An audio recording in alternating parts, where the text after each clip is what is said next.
Bonjour à tous. Changeons à nouveau de domaine scientifique avec le témoignage de Céline Bellard. Madame Bellard est chargée de recherche au CNRS dans un laboratoire d'écologie. Elle étudie les conséquences des changements globaux sur la biodiversité. Elle a notamment travaillé au College of London sur les invasions biologiques. Elle s'investit beaucoup pour la place des femmes en sciences. Moi, je suis Céline Bellard, je suis chargée de recherche au CNRS et je travaille dans un laboratoire d'écologie pour étudier les conséquences des changements globaux sur la biodiversité. Alors en fait, ça a commencé d'abord par ma thèse que j'ai effectuée en 2010 pendant 3 ans à l'université Paris-Sud et où j'ai étudié l'impact des changements climatiques sur la biodiversité. Après ça, j'ai eu la chance de pouvoir partir à l'université College of London, donc à Londres, pour continuer à travailler en écologie, en particulier sur les invasions biologiques. Ce sont des espèces qui sont introduites par l'homme en dehors de leur aire native et qui vont avoir un impact négatif sur l'environnement. J'ai poursuivi mes travaux à l'université de la Sapienza à Rome et puis je suis revenue à Paris et notamment en 2018 j'ai obtenu mon poste de chercheuse à l'université Paris-Saclay. Et moi, ce qui m'intéresse tout particulièrement quand on travaille en écologie, c'est d'essayer de comprendre en fait comment cette biodiversité elle répond aux enjeux actuels de crise de biodiversité et de menaces qui vont peser sur elle.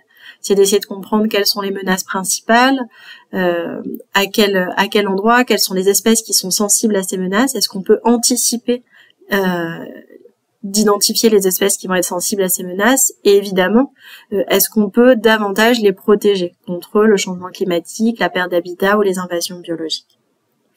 Et donc moi, ce qui m'intéresse, c'est donc de comprendre, d'avoir en fait accès à plein de données différentes et à partir de là de pouvoir fouiller ces données pour faire des analyses statistiques, de faire des modèles pour essayer de faire des hypothèses sur les principales menaces, faire des hypothèses sur les protections qui sont à mettre en œuvre en priorité. Et ce que j'aime particulièrement dans ce travail, c'est qu'on est assez libre finalement dans les sujets que l'on va aborder, sur les questions que l'on va se poser et également sur la façon d'y répondre. Donc en fait, à partir d'une problématique, on peut mettre en œuvre soit de la modélisation, soit de l'analyse de données, soit de l'expérimentation. Et donc c'est vrai que d'avoir ce panel d'approches différentes, c'est ça aussi qui est particulièrement intéressant en recherche.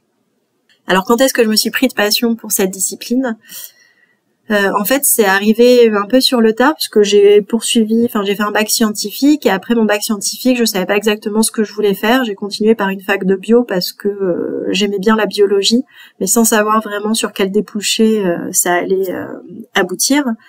Et en dernière année de licence, j'ai fait un stage volontaire dans un laboratoire de recherche et puis j'ai trouvé ça intéressant, la démarche en fait, d'avoir une question, d'essayer d'y répondre, de faire des mesures de terrain pour y répondre. Et c'est vraiment cette démarche de chercheur qui m'a attirée au départ.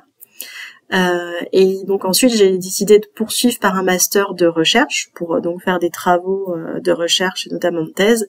Et c'est vraiment à partir donc de ces premières expériences de stage que j'ai découvert le métier de chercheur et que c'est là où j'ai compris que j'avais envie de faire ce métier et que c'est vraiment vers ça que j'avais envie d'aller après.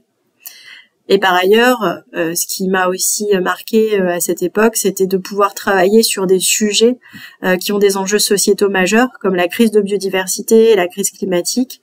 Et donc ça m'apportait vraiment de pouvoir travailler sur des sujets qui vont être utiles à la société également. Merci beaucoup.